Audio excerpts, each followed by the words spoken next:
The Independent Redistricting Commission, which draws the districts, and they're working on that right now, just wrapped up a series of listening meetings, listening tour around the state. The one in Tucson was very interesting. The people who live in Oro Valley, Marana area really want to see some changes to the districts, both congressional and legislative, they're in right now because they don't feel represented.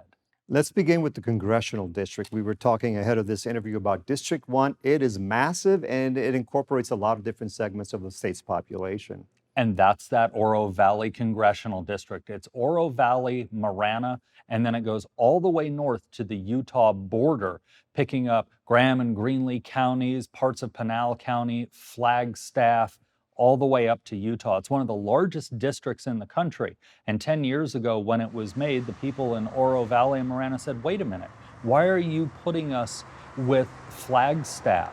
We have nothing in common with them. There are many Indian nations within that district. We have nothing in common with them. So they're really hoping that the commission redraws that district and takes them out of that district. Do they want to join the southern part of the state? They do. They would like to get into something similar to what is the second congressional district, which is the eastern part of Tucson and all of Cochise County, or maybe if part of the third district gets redrawn, which is the western part of Tucson all the way to Yuma, they would like to see at least getting into southern Arizona and the metro area, sort of. And of course, one of the explanations for how the districts are drawn is the population that lives within each of those districts. This is what makes it difficult for the Independent Redistricting Commission. Each congressional district has to have 800,000 people in it. So coming up with that number is difficult. At the same time, it must comply with the Voting Rights Act. You have to have a contiguous district. You can't start and stop it. It has to be all one piece.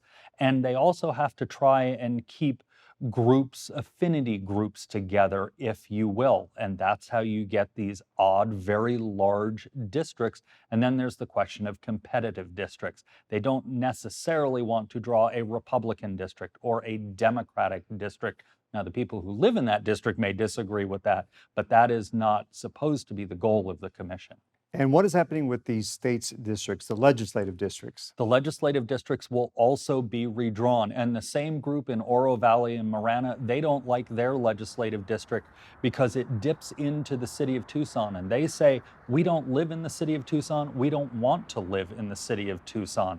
So they want, the suggestion was, if you will, a reverse letter C that goes from Marana up towards Saddlebrook, Oro Valley, around the east side of Tucson, the Houghton Road area, down towards Green Valley and Sahuarita, and kind of rings Tucson in a backward C. That one may not survive. That might be seen as a little too much gerrymandering or something like that, but they want out of the districts that are within the city of Tucson. And for the folks who live in Green Valley, they're paired with South Tucson now or Nogales, and they say, we have nothing in common with those areas, so they want to be linked to people they feel they have more in common with. And of course, this is all very important because of elections, especially coming up here in 2022 with the legislative districts. Exactly. These new maps are supposed to be used in 2022. The Independent Redistricting Commission, their first map will come out sometime in September. It's not the one that will get people excited.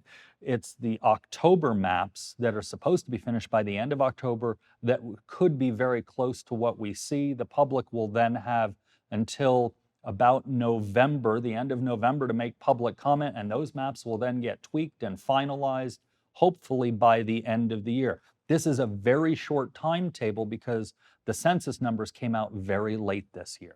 Okay, Christopher Conover, of course, will continue to follow this and see what develops in the near future. Thank you.